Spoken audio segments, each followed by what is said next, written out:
Hello and welcome to the Worst Movie Podcast. I'm Ade. And I'm Aaron, and this is a podcast where we watch really bad movies and we try to find something that we like. We're just a couple of guys who happen to have microphones and know each other through marriage. Okay. We're not married, to be clear. We just know each other through marriage. I married his sister a long time ago, and that's how we know Yes. each other. And we like to watch movies and talk about them. Hope you enjoy.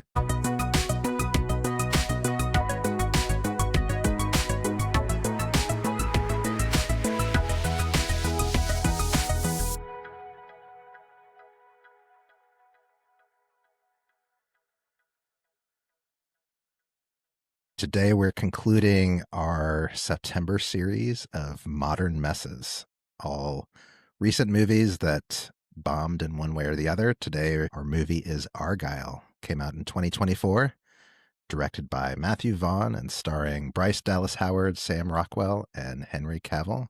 Streaming on Apple TV. Aaron, do you have a quick movie synopsis for us? Yeah. Argylle is a reclusive author who writes espionage novels about a secret agent, and a global spy syndicate realizes that the plot of the new book she's writing starts to mirror real-world events in real time. Yeah, so this movie, like I said, came out last year, sitting at 33% on Rotten Tomatoes, 2.3 average rating on Letterboxd. It earned 96 million at the box office before going to Apple TV streaming. It is rumored to have needed 500 million to break even at the box office.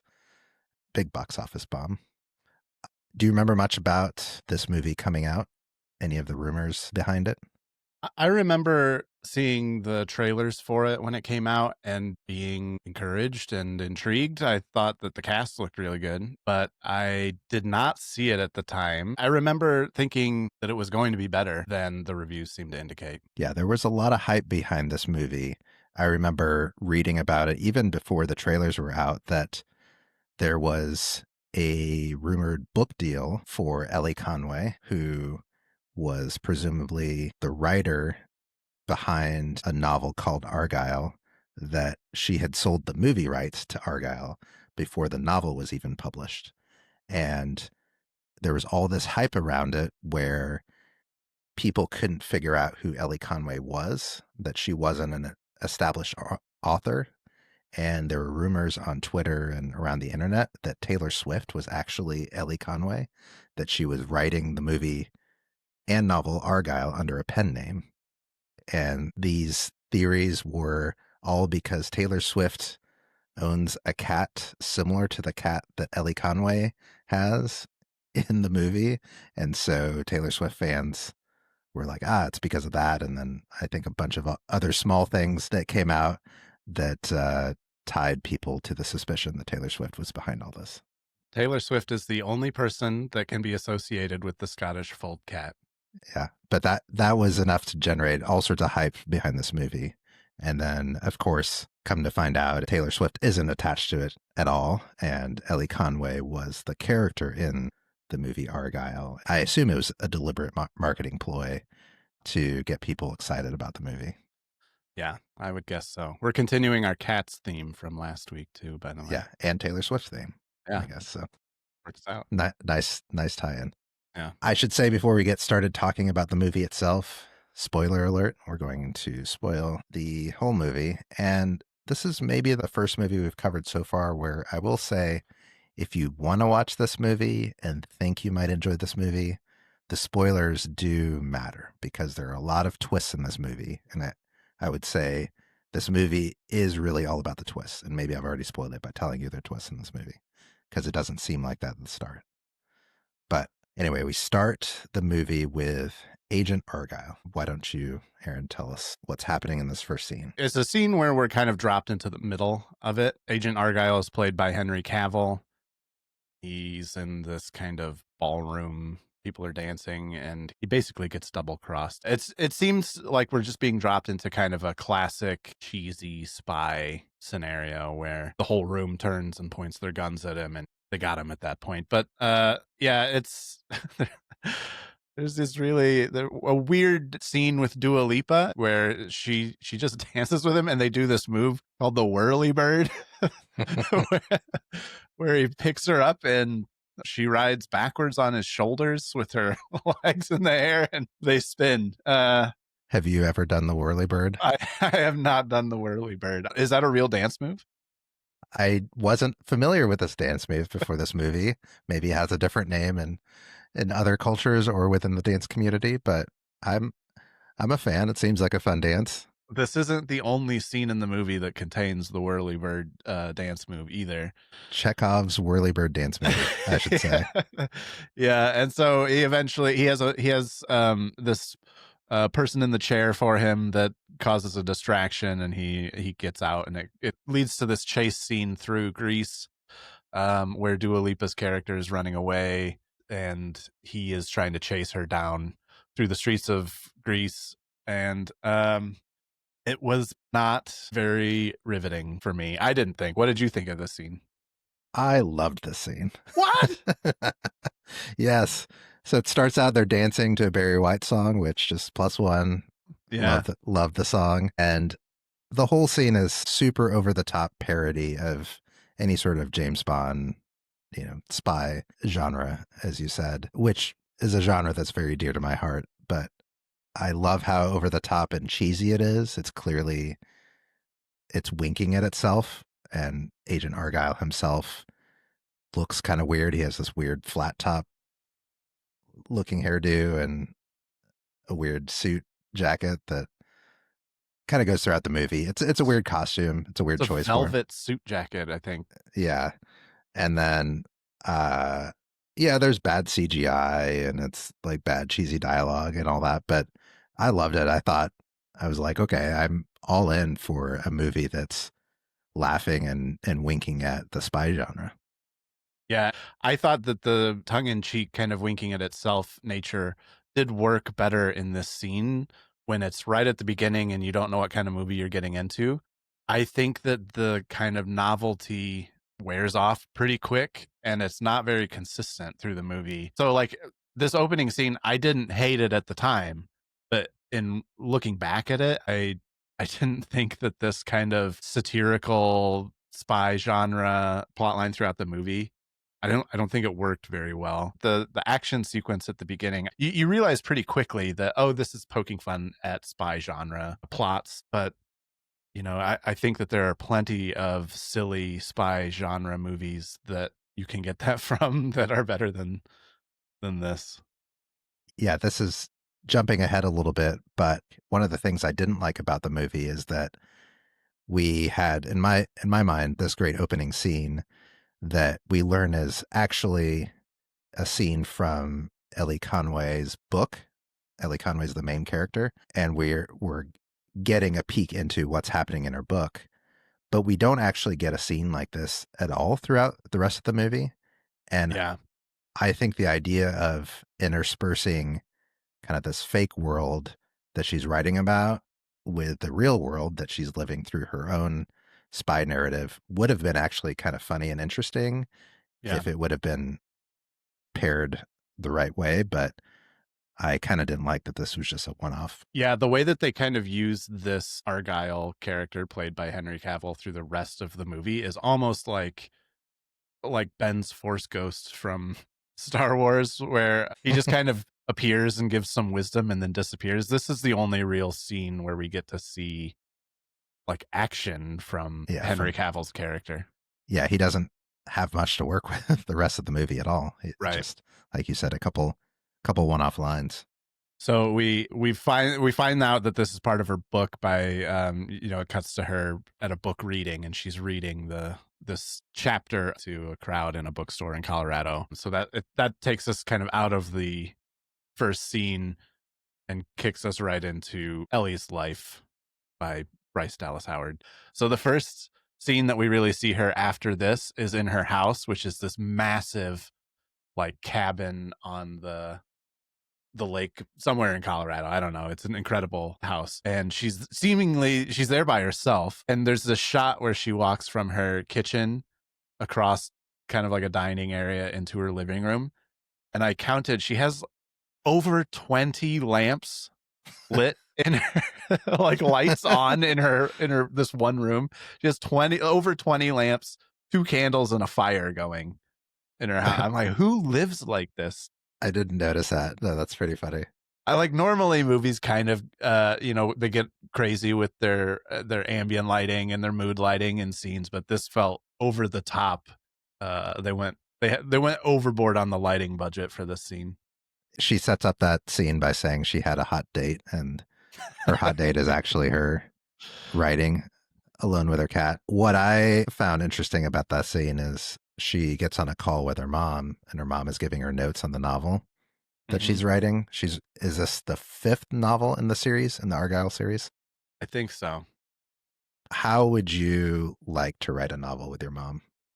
That seems like a hellish proposition. I love my mom. I'll start with that at the top. Same here, same here. And I think that my mom is an incredibly creative person. I don't know that I would be a good collaborative partner with my mom in that scenario. Yeah, it seemed even within that movie a weird choice that you would collaborate so closely with your mother on this spy novel. Her mom is played by Catherine O'Hara. Yeah, who is great. I love Catherine O'Hara. Yeah, I love Catherine O'Hara. So I immediately in this scene was like, these people have no chemistry. I didn't think so. I thought the dialogue in this movie, it was rearing its ugly head early, I thought. Which is weird because I feel like we're going to explain all the twists to you, but the twists make it weird because all the criticism I had in the first part of the movie ended up getting unwound because of the twists later. So we learn, for example, that her mom actually isn't her mom. And so that might explain some of the weirdness and why her mom is so overbearing and intrusive in her life. It felt to me, her mom felt like in the Truman Show, his wife, when she would do the ad segments. Do you remember that? Or like the coffee or whatever? It felt like she was putting it on, like it felt performative, which does make sense if later in the movie we find out that she's not who she says she is. Yeah. So we go from Ellie's house to she gets on a train to go see her mom because she's afraid of flying. So she's going to take a train from Colorado to Chicago. And then we get introduced to Sam Rockwell. Yes. So my note at this point was that I like the soundtrack of the movie. They had the Barry White song, and I thought that the soundtrack up to this point was working. But yeah, so she's on the train. Sam Rockwell's character comes up and takes the seat, and he's like this haggardly, scruffy, seemingly like transient kind of person that is reading her book that she wrote. And he realizes that it's her at some point and, starts fangirling that he loves her books. And then he very quickly tells her that she is in danger and that he's a spy and everyone on this train is there to kill her. Yeah. And there is a action sequence that follows. I'm already a Sam Rockwell fangirl, but yeah. I thought he was the best part of this movie. He just cooked throughout.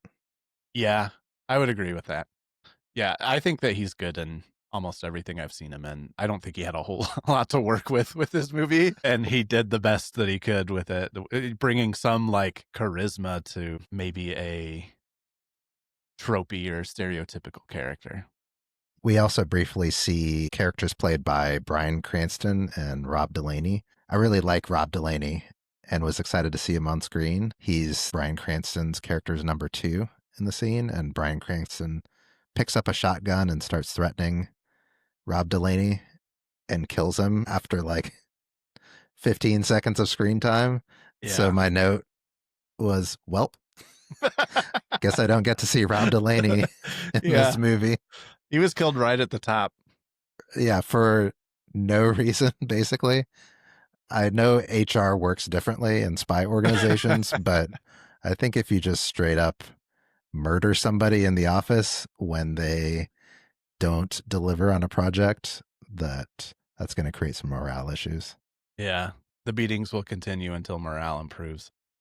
It was kind of, I didn't think that Bryan Cranston, I think, plays a great villain. We all know this. I don't think that he was very threatening in this. It seemed campy and yeah, I don't know. It wasn't Yeah, working for me. we'll get back to Bryan Cranston a few more times, I'm sure. So Yep. through this whole series of scenes, it basically becomes clear to the audience that there are real spies who need Ellie Conway, the author, for her imagination. That she's Yep. such a great writer that they want her to help explain what's happening in the real world with these spy threats. I would say at that point in the movie, it lost me. I was like, this is this doesn't make any sense. This is way too much of a stretch. Do we know, is Sam Rockwell's character with CIA or That was one of my questions for the end. he's I just a spy? He's just a spy. We know eventually that he works with a retired CIA director, but I don't know that the retired CIA director, played by Samuel L. Jackson, is actually working with the CIA at all. It doesn't Or seem like it. no, it's he's retired. They make that clear. Yep. He does spy stuff and watches basketball games and makes wine in France. That's that's what he does. And then Sam Rockwell works with him, but I don't think anybody else is in that organization. It's just It's what it seems like.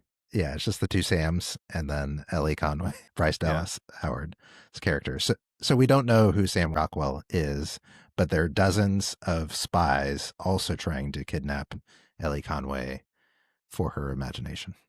Yeah, and these other spies are from a group called the Division, which seems to be run by Bryan Cranston's character, director Ritter. They're both competing to get to Ellie because she is writing things that are happening in real time in their line of work. So they're like, she must know something, or she's plugged in somehow, or she's this savant, or she's channeling it somehow. So they want to get to her to pick her brain. Yeah. Like I said, this is where the movie started to lose me. Mm-hmm. But then we learn, let's just say 30 minutes or 45 minutes later, that this is not actually why they're trying to capture her. And we'll get to that twist then. But then in retrospect, it's like, well, I spent so much of this movie believing that this was what this movie was about.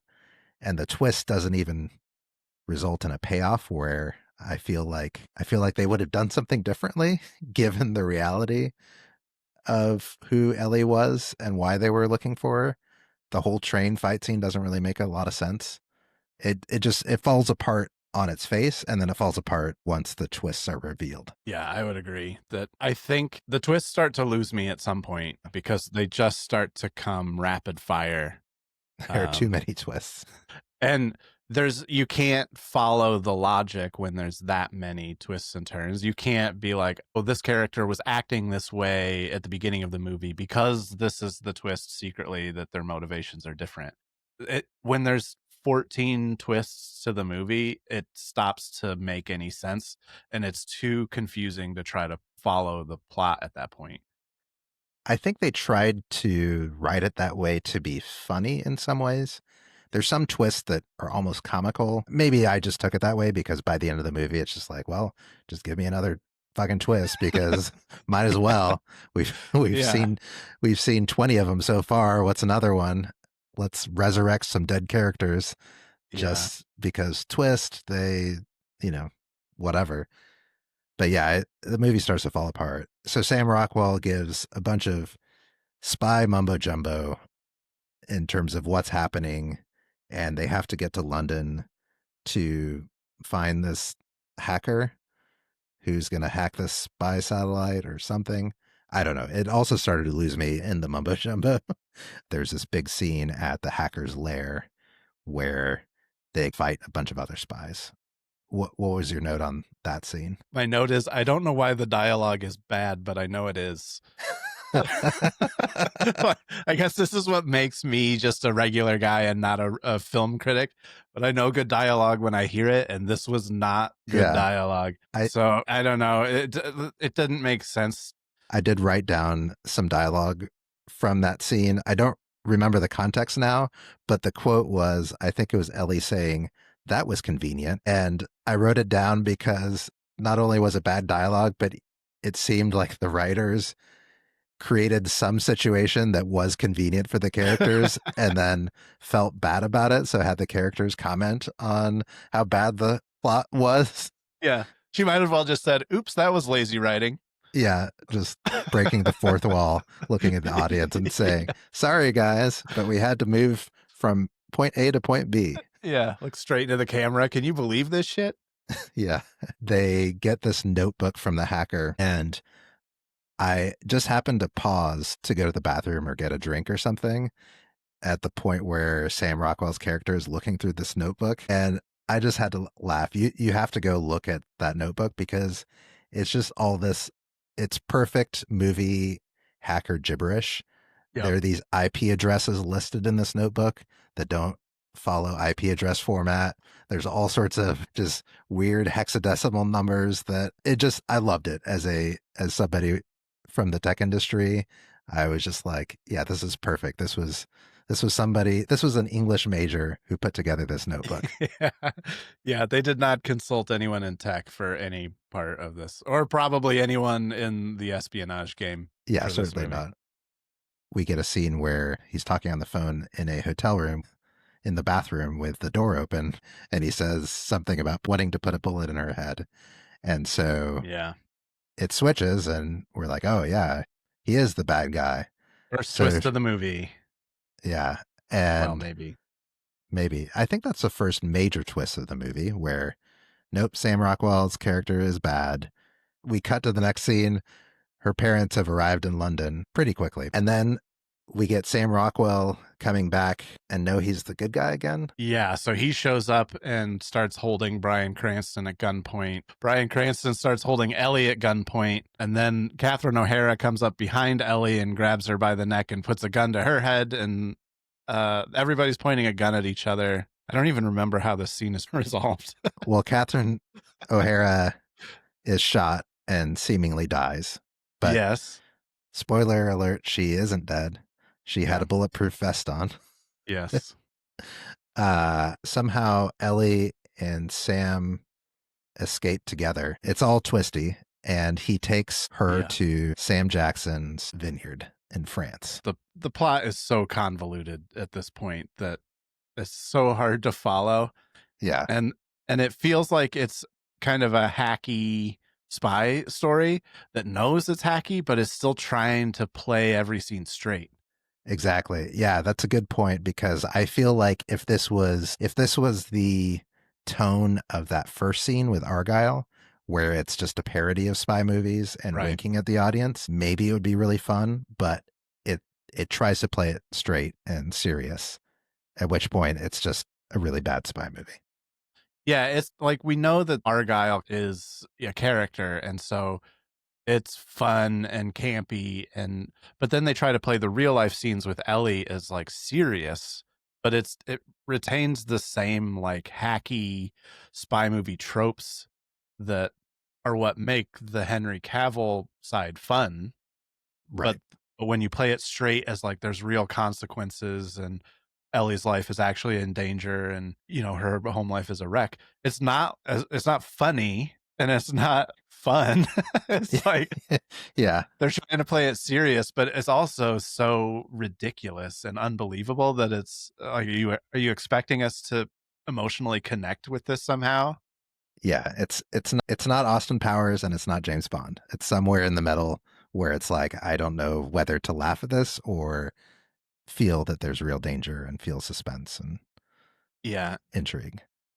And there's this scene where they're traveling in the car to the vineyard where we meet Sam Jackson, where the music is way too emotional. I don't know if you remember this scene. No, I don't. Like, we just went through like cheesy spy tropes, and she's in this scene like trying to reconcile this somehow, and the music is so emotional, and it's like when you don't love somebody anymore and they still love you, and they're like trying to to get you to feel something, and you're like, I'm done. I don't know. I'm done with this movie. So yeah, I don't know. The music was trying to make me feel something, and Bryce Dallas Howard was doing her best to make me feel something, and I was checked out. Part over here. Yeah. What did you think of Samuel L. Jackson? Um it was I like Samuel L. Jackson. It was a fine cameo for him. His character is this over the top, kind of charismatic, eclectic, retired CIA director that makes wine and is also super into basketball. But like, I mean, his character felt like, a credit card commercial that he might be in, where it's pretty one note, and it's a brief appearance, but I thought he was fine. I wasn't expecting much out of his character. I hated the vineyard scene, the setting. He's in this barn where he has wine, and then it opens up to his office, which is supposed to be this spy lair. And Bryce Dallas Howard says, "What is all this?" And what it is a big screen TV and a stock ticker for some reason Yeah. going by the top of the TV. Why he has a stock ticker? And then he has two iPads on a desk that he uses to control the TV. I don't know if you noticed, there's scenes later where he has this spy software or some shit, and he's like using both hands on his iPad to like punch in buttons. And I'm like, I don't know, that I know I shouldn't be so critical about that sort of thing, but just give somebody a good old keyboard and mouse and Yeah. regular operating system and not take us out of this movie. What are we supposed to think he does? Like, I thought that maybe he was betting on games or something, and He's day trading, apparently. yeah. Well, that's the thing. Like, why is the ticker not sports scores or something? Since it seems he's into, so we're supposed to believe he's into spycraft, winemaking, sports, and the stock market, and he does all of that from this one barn. My takeaway was that the production designer was like, what would make him seem really smart and spy like is a stock ticker. Yeah. Because there's no mention about the markets or financial wizardry or anything. They don't even mention the basketball games. No, I think, you know what it probably was? I think they had all this shit up on the wall to make him seem like a cool spy. And I think Samuel L. Jackson just got bored and started watching some basketball, and they kept that in. It wouldn't surprise me if they just filmed this at Samuel L. Jackson's home, and that's what he was doing that day. Yeah. He just had his feet kicked up on the desk. Yeah. There was a scene here where he's talking about the grapes and about how, this Pinot Noir grape is the same grape, but you can plant it all over the world, and it becomes something different. That the Pinot Noir that we know is a product of what happened to it, and that's true for her, that she might be something, but she's a product of the events in her life and where she came from and things like that. And I thought that was like, honestly, as a metaphor, it kind of works. Yeah, it was kind of a roundabout way to the biggest twist of the movie, where we learn that Ellie Conway actually is Argylle, and she's been brainwashed / amnesiaed for the last 5 years, and she was actually one of the world's best secret agents. For the last 5 years, she's been amnesiaed into becoming a best-selling author. And so we get this fight sequence where she's like slowly learning her powers as she fights Sam Rockwell. What did you think about this twist? Her real name was Rachel Kyle, or R. Kyle. Just so stupid. Yeah, it was trying to be Jason Bourne here, where she's having this awakening of abilities and memories and powers that she didn't know she had, but it was stupid. It was so stupid. She becomes Argylle again, and we go to some Arabian palace. I got really lost in the mumbo jumbo of why they were there. She's all slick back hair, nice dress, some half-ass physical transformation, let me say, into the secret agent. And I guess just not very believable for me that she all of a sudden is this great hand-to-hand combat spy. I don't know. It just didn't work for me. How about you? Well, there's this dialogue that I think is just so stupid. When she finds out that she's a spy, she's talking to Sam Rockwell's character Aiden. She's like, why didn't you tell me? Why all the lies? And he was like, well, we had to let your memories come back naturally, or else you could lose everything. I'm like, but you just showed her that she's a spy. You showed her her dossier. You didn't let anything come back naturally. You're like, here you go. Here's your field agent report. You're secretly a spy. They wrote it because it sounds good, but it doesn't line up with anything that actually happens in the movie. And Yeah, her transition to the spy character is just so silly. if it hasn't fallen apart already, it really falls apart in terms of understanding, even thinking back in the movie of why Yeah. people's motivations were what they are, and just the whole. I'm not a scientist. I don't know much about brain stuff, but you have to do a lot of suspension of disbelief to think that this spy agency would spend 5 years propping her up as this world famous author in order to extract this information other than any other mechanism. We learned that she was hypnotized by Catherine O'Hara and Bryan Cranston by showing her a video of spinning circles on a laptop in her hospital bed. Yeah, and playing this music box. But Yeah. they did all this in order to figure out from her where the secret key, what was the object that It they. was the silver bullet. It Oh was yeah, a yeah, USB drive that was it looked like a silver bullet, and it contained all of the agent information for the division. but if you have the powers to hypnotize somebody into for 5 years believing that they're an author and write these novels in order to get to where is the silver bullet, couldn't you just hypnotize them into telling you where the silver bullet is? Yeah, I mean, it seems like you can just hypnotize them over the web by getting them to watch a YouTube video of some spinning circles.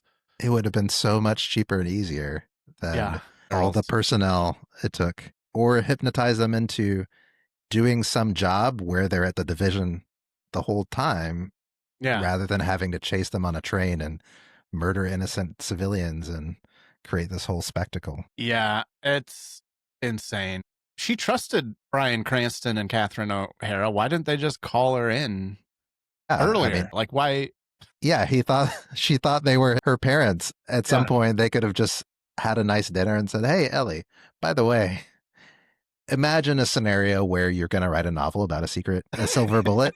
Where would that silver bullet be?" And then, just write it for them. It was a final twist too far, but Well, it was not a final twist, though. Even like we only no, we have more twists. But I'm just saying that was the twist where that was the I was that just was like, the twist too far.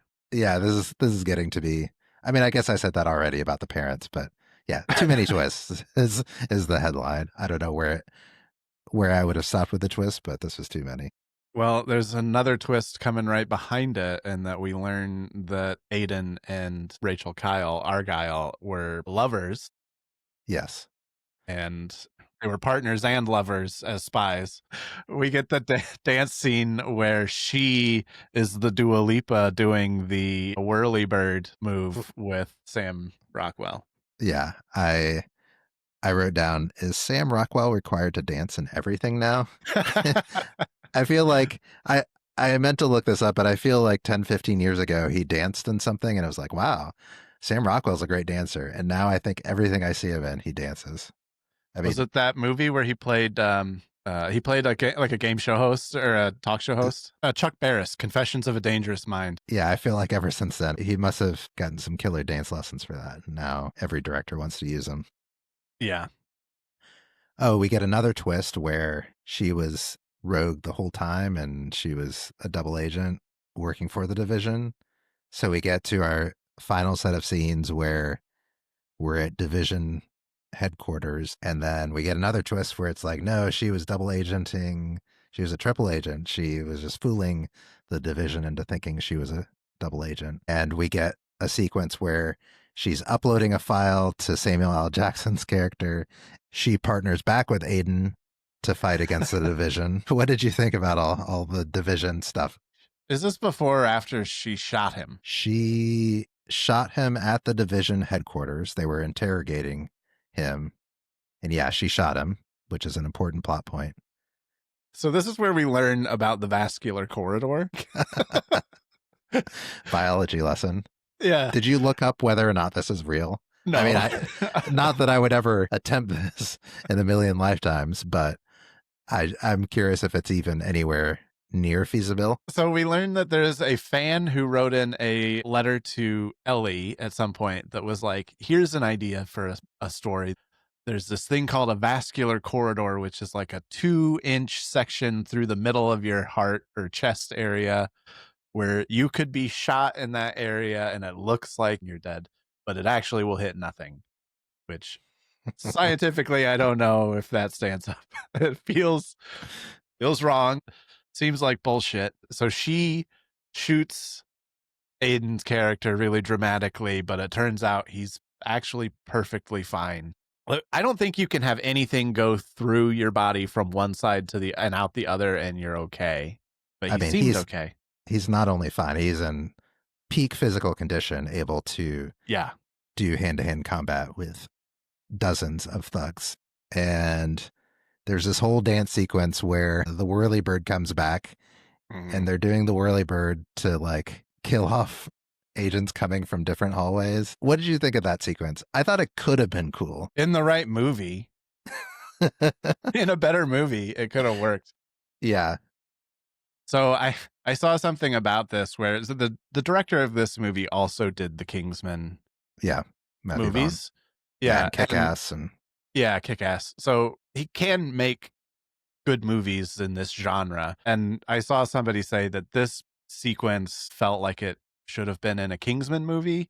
Yeah. And I would agree with that. It didn't fit this movie, but I think that this movie is this movie took a million tropes and threw all of them against the wall, and none of it stuck, I think. But this was one of those tropes that they tried and it failed. I think it's very colorful. It's, choreographed dance fighting. We get basically 3 or 4 climax action scenes. There's the colorful dance one. There's the next one, which is the oil tanker ice skating. Notes, I had so many notes. First of all, why is there oil? They're shooting at each other and the oil is leaking onto the ground. And I'm like, wait a second. Why is there oil in the division headquarters? Which apparently they're on an oil tanker in the middle of the ocean, international waters again. Yeah. Why an oil tanker? Why is this there? They had to share office space with an oil rig. I don't know. And they also had this like Matrix style gear up sequence at the beginning where they're in this room full of guns. I need guns, lots of guns. Yeah. They have this scene where it's like they're just trying shit they've seen in other movies. Yeah.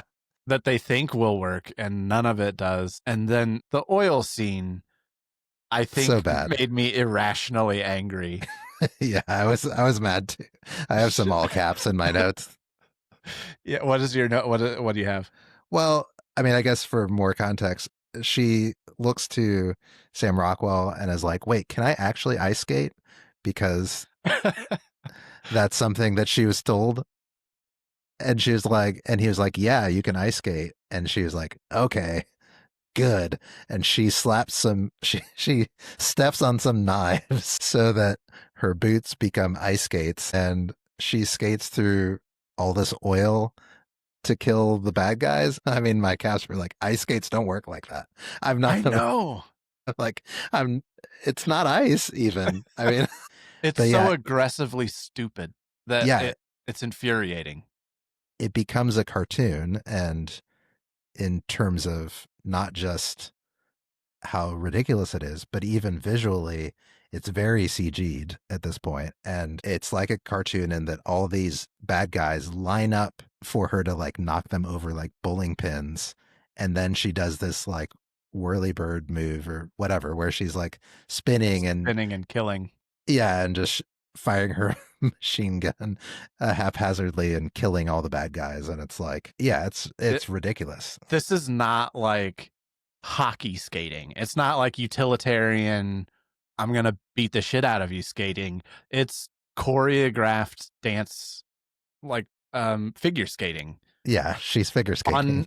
On knives, with knives in her hands, and then later with a gun.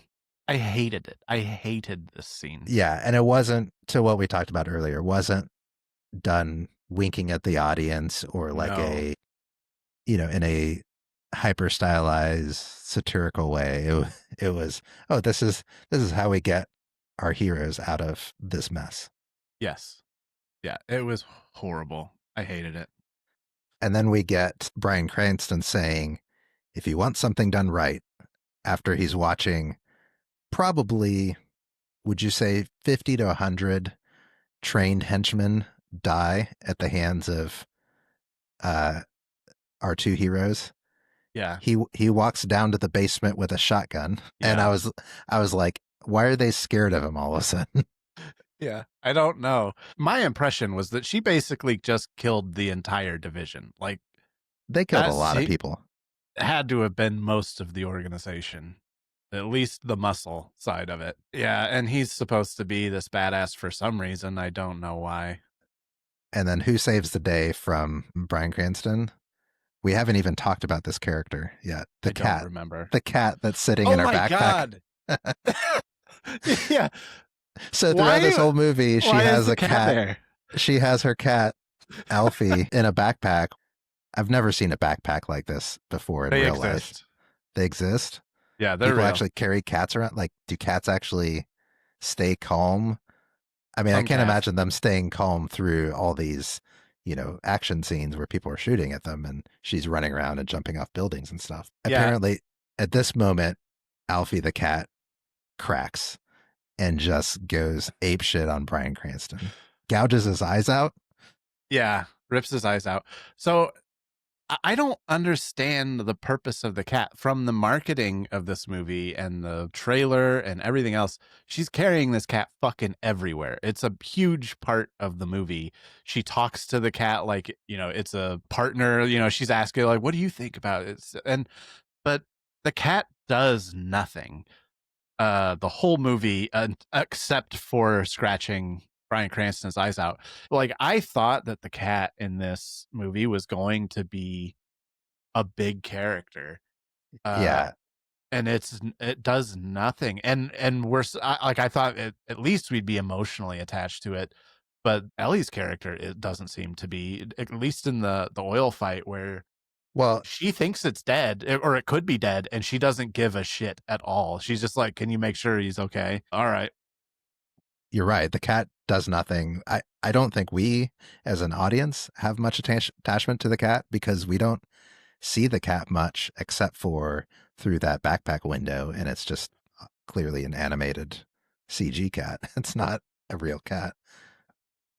So the cat kills, at least maims Bryan Cranston, and then Ellie's able to send the silver bullet data to Samuel L. Jackson. Is a brief scene of Samuel L. Jackson watching basketball, and then he starts to get this transmission from the division tanker or whatever, and then it keeps getting interrupted. I got mad at Samuel, like how they portrayed Samuel L. Jackson here, or what they gave him. He became Ice Cube from War of the Worlds. Yeah. And just like a reaction gif. He's just sitting there watching basketball, getting this transmission. Watching a download. Yeah, watching a download and just yelling things like, God damn it, come on, when it gets cut off, and then like banging on the desk happy when it starts transmitting again. And I was like, come on, this is, I'm not going to say Samuel L. Jackson is like one of the finest actors of our generation or anything like that. Like maybe he doesn't have a ton of range, but like give him something more than just, it's like this creating this caricature out of him that is almost insulting in terms of like give the one black guy in the movie all these like, stereotypical reactions. Yeah. To me, it felt like it could be a a Capital One credit card commercial. Like it was not much to work with for him, and it was kind of insulting for an actor of his stature. I mean, I don't think that he is like on the list of greatest actors of all time, certainly, Sure. but we've all seen him act well in good movies, and he's capable. This Yeah. was not that project. And then we get the final twist of the movie. The Kieran, I think that's the character's name. She's back mysteriously on the ship and somehow knew right place, right time to kill Catherine O'Hara and snap Ellie back into reality. We get all of them boating away from the tanker, and we get a shot of the tanker exploding in the background as Ellie and Aiden kiss. And then it like cuts to Henry Cavill as Argylle and John Cena as Aiden, which we haven't even talked about John Cena. I mean, he wasn't in there much. Yeah, he's like the partner to the Henry Cavill Argylle character. Yeah. Were you expecting them to kiss too? The way that they set up that shot? No, I didn't think about it, but that's funny. It would have been awesome to see Henry Cavill and John Cena kiss. I'd be into that, yeah. To mirror Ellie and Sam Rockwell. Yeah. So yeah, so we learned that the John Cena character is the Sam Rockwell character. Yeah. I wish they would have had the guts to do that in the movie. Me too. It would have made it better than it was. Yeah. And then in the epilogue, she finishes the book and we get Henry Cavill at a book reading, standing up and saying, "I bet you have some questions for me," which, what was that supposed to be? I don't know. I don't even understand the logic behind that. Does he know that he's Argylle? But she's Argylle. Yeah, I think so. Does he know that he's the visual embodiment of her? I guess it was just one more twist for the audience that it was like, let's just keep going to the last minute. This felt like a James Bond will return in. It felt like that, but it didn't make any fucking sense at all.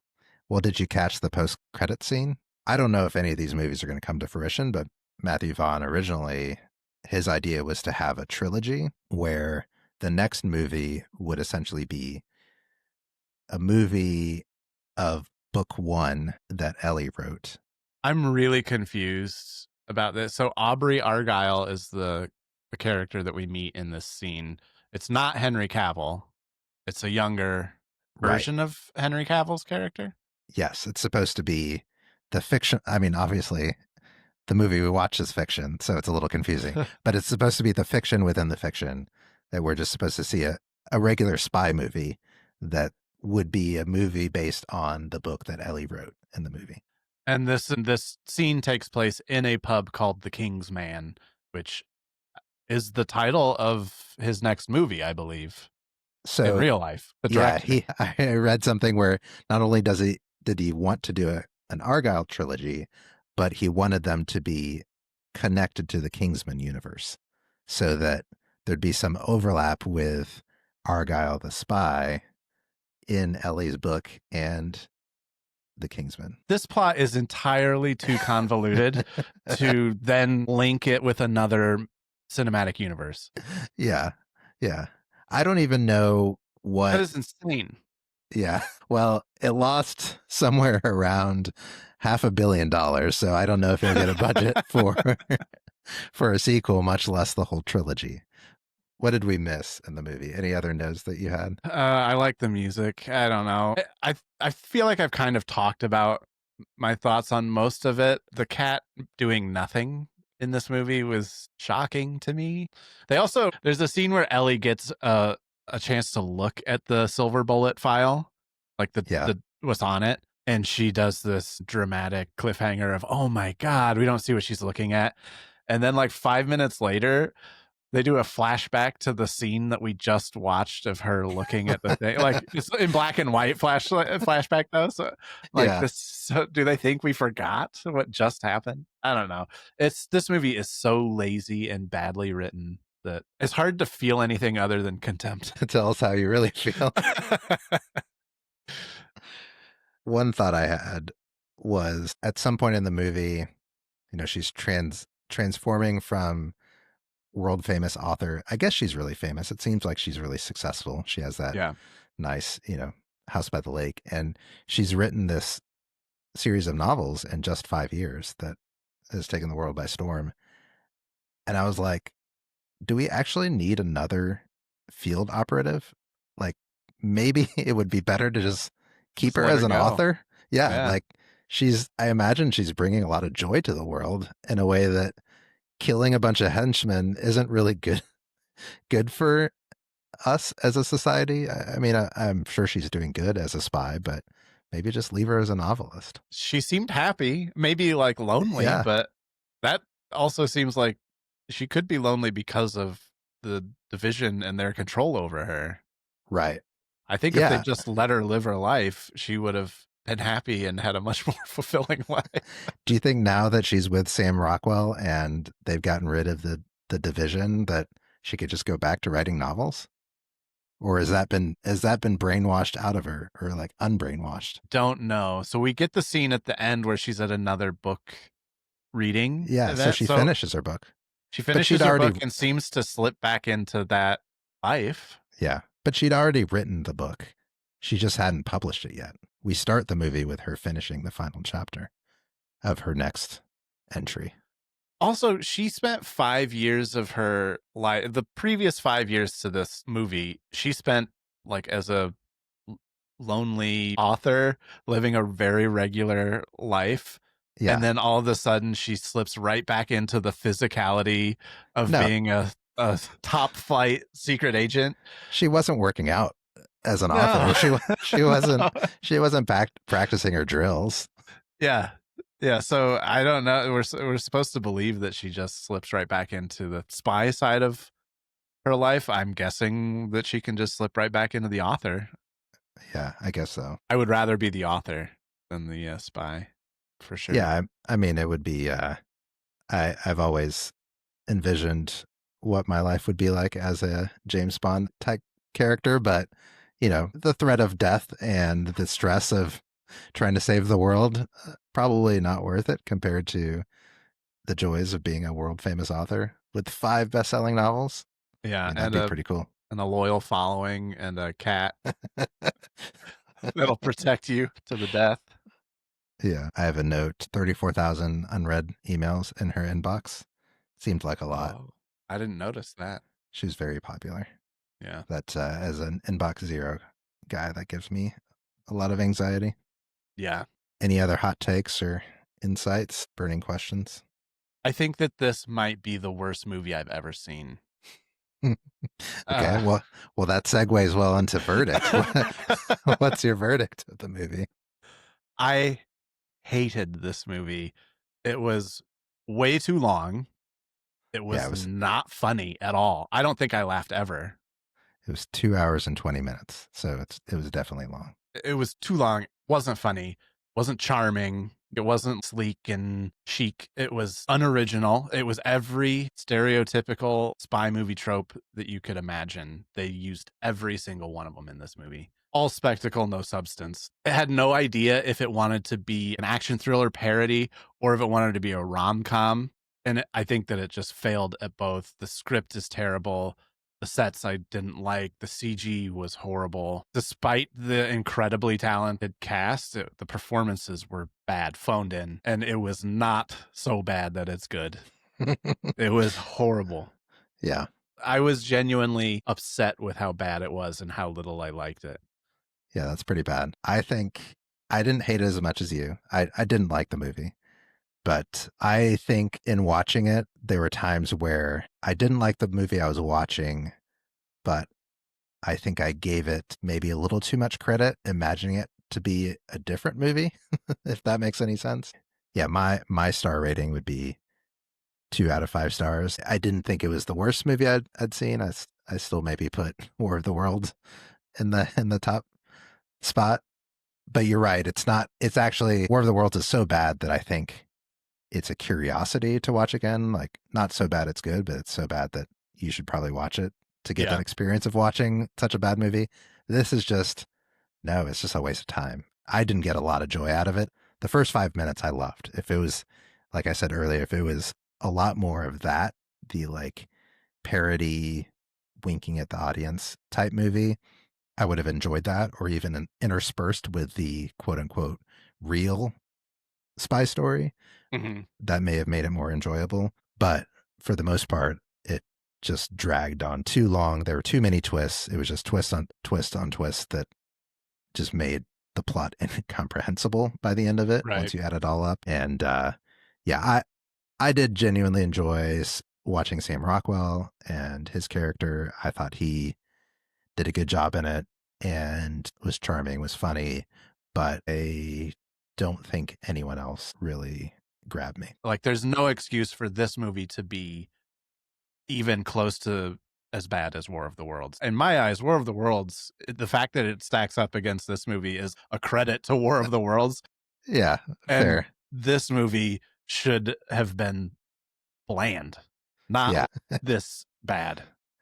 Yeah, I imagine if you would have given War of the Worlds a $200 million production budget, it would have been a little something. It sometimes baffles me that you could have a scene like the oil tanker scene, which I'm sure took a lot of shooting, a lot of rehearsals, a lot of post production, and all the people involved. And I'm just curious what they pictured it being, because it was just atrocious what actually ended up on screen. Yeah, you can't even tell what they're going for in that scene. I'm curious how much they spent on that bullshit, because they might have well just thrown the money away. What would be your alternate picks?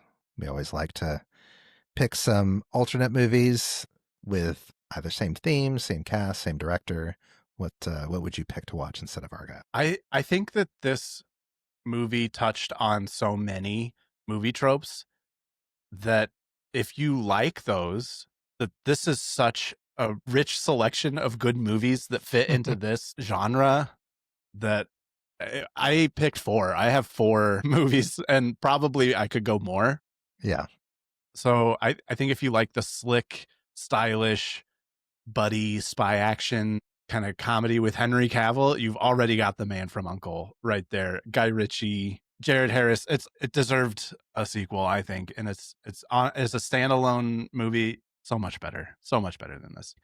True Lies, James Cameron, Tom Arnold, Arnold Yeah. Schwarzenegger, Jamie Lee Curtis, Bill Paxton.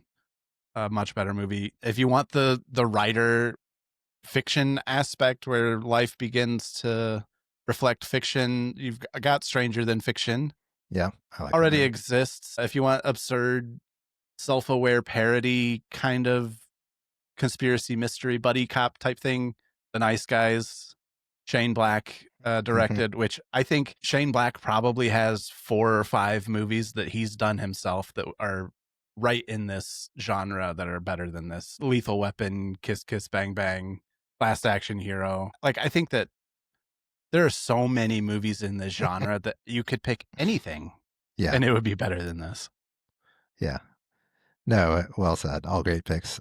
My favorite thing from this movie was Sam Rockwell, so I'll just shout out Sam Rockwell, and really enjoyed Moon. That's probably one of my favorite movies that he's in. And Matchstick Men. I love that movie. And yeah, lots of good Sam Rockwell stuff out there.